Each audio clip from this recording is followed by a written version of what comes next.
Fish. Always hits. We've been eating a lot of salmon, and I love salmon. I could eat salmon all the time, and I just don't want her to get burned out on it. Are y'all tilapia people? She has made me tilapia before. I'm like, if you eat tilapia, there's no reason you should not eat orange roughy. Like, not created equal. You're watching 48 Fastcast.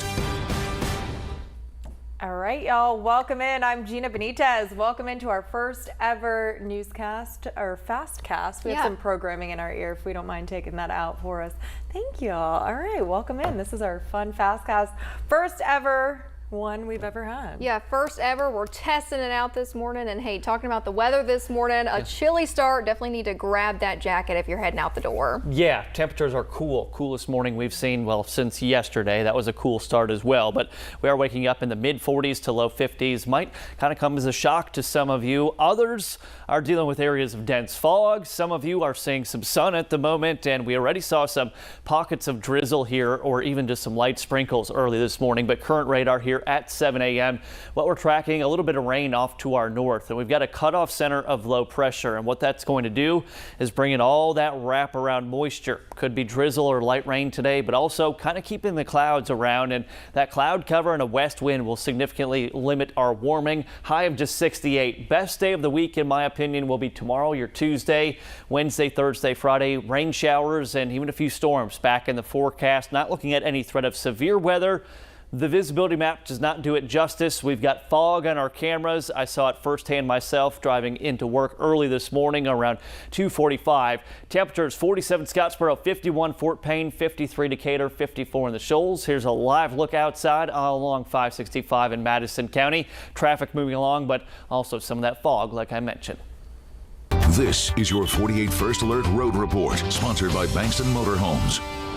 All right, taking a look at our roadways. This is here at Huntsville at the Space and Rocket Center, and you can still see some of that fog that Eric has been talking about, but just kind of a cloudy start to the day. The sun is coming out, so hopefully we will start to warm up just a little bit. But as for the roadways, we've looked pretty good all morning, but now things are starting to pick up. We're starting to see that typical slow stretch from Decatur to Huntsville on 565. This is down to about 40 miles per hour. It will probably get even less throughout the morning, so just be aware of that. Drive times are starting to get a little bit longer. Decatur to Huntsville, 23 minutes. Athens to Huntsville, 27. All right, Claudia, we'll get ready for some slowdowns. If you're headed to the Arsenal, officials are going to be resurfacing Martin Road from Gate 1 to Patton Road. That work starting today, so the project expected to take about 3 weeks, so just be aware. Crews ask that you either use another gate or just give yourself some extra time before you head out. All new this morning, Florence fire crews are working to figure out what started a house fire. That fire started last night at a home on North Fulton Street around 7 p.m. When firefighters got to the scene, the fire had spread from the carport of the home to the house itself. Crews were able to get the fire under control quickly. Nobody was injured, and as you saw there, 3 pets were rescued. A house in northeast Huntsville was badly damaged in a Sunday afternoon fire. That fire broke out at a home on Halsey Avenue near I-565 and Oakwood Avenue around 3 p.m. No one was hurt, and fire investigators are working to figure out the cause of that fire. Rescue crews have found the body of a man who jumped from the Hudson Memorial Bridge on Wednesday. Crews had spent the last several days searching for him. Authorities have identified him, and his family has been notified. 2 Red Bay parents have been charged with chemical endangerment after 2 of their children tested positive for meth. Christopher Payton and Chastity Embray were arrested on Thursday. Red Bay police began investigating them after getting a report that meth could be smelled from their apartment. Their 3 children also lived at that apartment. Police told our media partners at the Times Daily 2 of the children tested positive for meth. Payton is also facing drug charges in a separate case. Limestone County deputies need your help as they continue to investigate a Saturday morning shooting. One person was taken to the hospital following that shooting at the Arrowhead Landing boat ramp. The victim was actually taken to the hospital before authorities ever arrived. When deputies arrived on the scene around 2 in the morning, they found over 50 shell casings in the area. The sheriff's office tells us they believe that person was shot during a large party of over 100 people. Multiple cars were also struck. If you know anything about what happened, call the sheriff's office. Happening later today, a former Huntsville City Schools JROTC instructor will be sentenced after pleading guilty to sex crimes. Dwayne Yarbrough pleaded guilty in the middle of his trial last month. Now he worked for Huntsville City Schools from 2016 through 2022, and including at Lee and New Century High Schools. During that time, he admitted to having sex with a student. His sentencing is set for 9 a.m. The Madison Utility Board is expected to meet today to hear public feedback on their decision to stop adding fluoride to the city's water supply. Madison utility leaders decided to stop adding the mineral to the water beginning on June 16th. Utilities manager David Moore told us the decision was made to reduce maintenance cost. Moore claims fluoride treatment was damaging processing equipment and even posing a health hazard to employees. He says the decision had nothing to do with Robert F. Kennedy Jr.'s recommendation to stop adding fluoride in public water systems. Tonight's meeting will be at 5:30 at the board's office on Ray Sanderson Drive. Well, today will be the first Decatur City Council meeting since 6 people were arrested following a meeting last week. Those 6 turned themselves in after the meeting a week ago. Tensions boiled over after the recent death of John Scott Jr. Now, the meeting itself was stopped early after a woman cursed while addressing city leaders at the mic. Prosecutors issued charges ranging from trespassing to disorderly conduct for those people who were charged. Terrence Atkins with the group Standing in Power and Steve Perkins' father-in-law Billy Kennedy were 2 of the people arrested. Tonight's meeting is set to start at 6 p.m.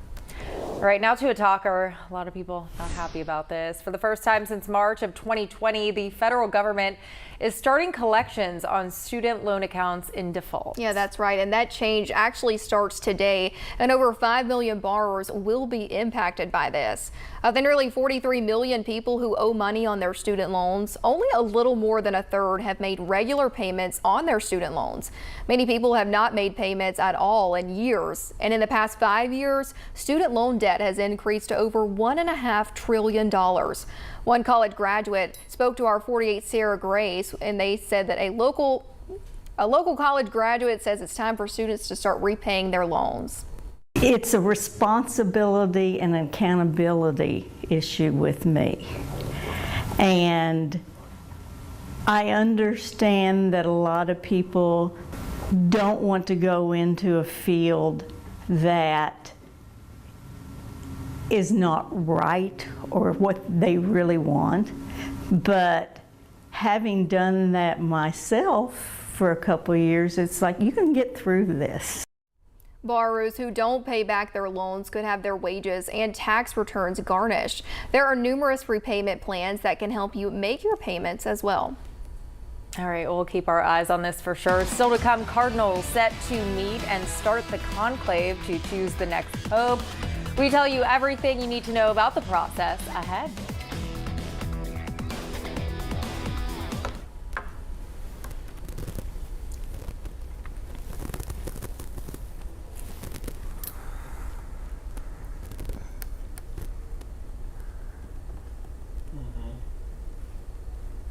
That's plenty.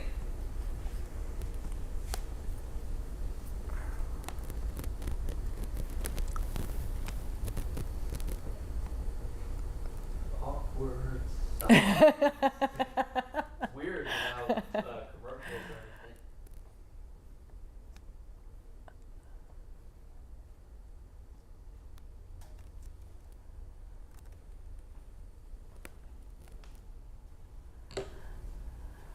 We only had a fun, casual set. Where's that white couch? Someone paid $500 more. I have a story about the couch. Oh, Eric doesn't know. You're watching 48 Fastcast. Welcome back in. Later this week, more than 100 Catholic cardinals will meet to discuss and vote on who they want to be the next pontiff. Now, those cardinals have already started arriving at the Vatican to get ready for the conclave.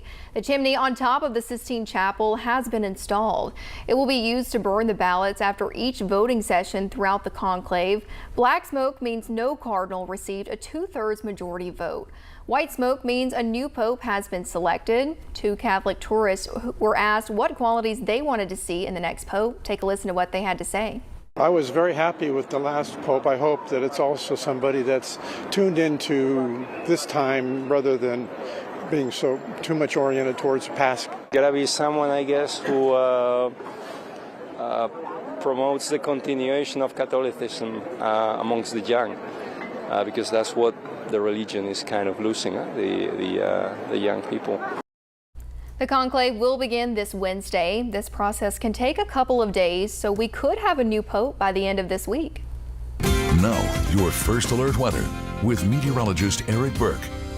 And if you're just tuning in, welcome in to our 48 Fastcast, our first ever one here, kind of just a casual recap of our morning newscast. Today, we're waking up a little cooler, but not too bad out there. I think it's a nice change of pace. Yeah, it's definitely feeling like an October morning. You guys know I love Halloween, so I'm all for it feeling like October. I'm still ready for a little bit of summer too, though. I can't argue with the temperatures. It's actually pretty refreshing. Temperatures are in the 40s to low 50s right now. We've got some areas of fog, and some of you are seeing sun already. Others stuck in the clouds. And if you look at future radar and satellite as we go through your Monday hour by hour, this is noon now, lunchtime temperatures. Upper 50s to low 60s. Wind will be out of the west, not terribly windy, but future radar and some of the other model data consistently hinting at the potential for maybe some periods of drizzle, mist, or even just some light sprinkles. And that continues as we go through the afternoon into the evening. But the cloud cover starts to move out quickly overnight tonight. That allows temperatures to fall into the upper 40s to low 50s again, and we are anticipating more fog for your Tuesday morning commute. No rain tomorrow. We're actually mostly sunny, probably the best day of the week. Wednesday, Thursday, and Friday, right back to scattered showers and storms, and we're not looking at any organized threat of strong to severe storms like we dealt with last week, but still multiple rounds of rainfall over the course of 3 days will start to add up, and we could see anywhere from half an inch to maybe 2 or more inches of rain.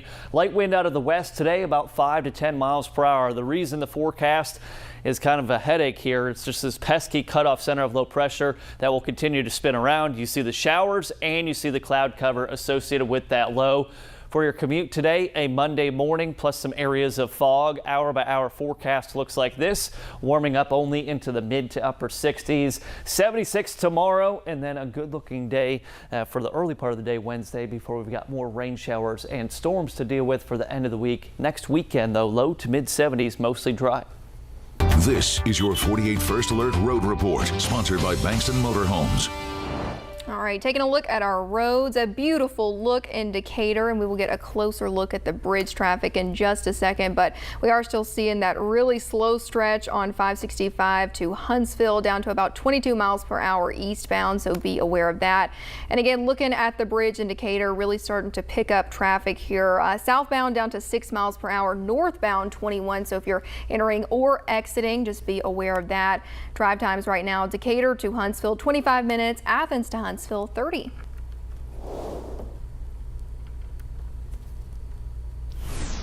All right, y'all, 48 Fastcast, first ever one. Check. Go team, Go woo! team. Hope you Something liked new. it, hope you enjoyed, and we'll do our best to keep you entertained and informed. Yeah, good deal. Thanks for joining us. Hope y'all had fun. So much fun. Have a good Monday.